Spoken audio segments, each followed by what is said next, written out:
दोस्तों क्या आप भी जेपी पावर का ही शेयर होल्डर हो? तो दोस्तों इस कंपनी के बारे में कहा जाए तो 19 रुपये से 69 पैसा है दोस्तों जेपी पावर का स्टॉक्स में। 5 डेज का रिटर्न, 1 मंथ का रिटर्न, 6 मंथ का रिटर्न एंड दोस्तों बाकी के रिटर्न भी देख सकते हो कि कैसा है इसमें।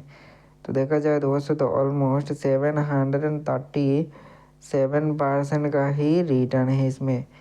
देन यहाँ पर भी कहा जाए तो मैक्सिमम रिटर्न भी देख सकते हो कि कैसा है। तो देखा जाए दोस्तों तो ऑलमोस्ट 36% का ही रिटर्न है दोस्तों जेपी पावर का स्टॉक्स में। देन दोस्त इसका कहा जाए तो रिटर्न देख सकते हो कि किस लेवल का है। तो ऑलमोस्ट 7 गुना का ही रिटर्न है दोस्त जेपी पावर का ही स्टॉक्स में। तो दोस्त क्या है कि इसमें यहाँ पर भी देख सकते हो कि कैसा है।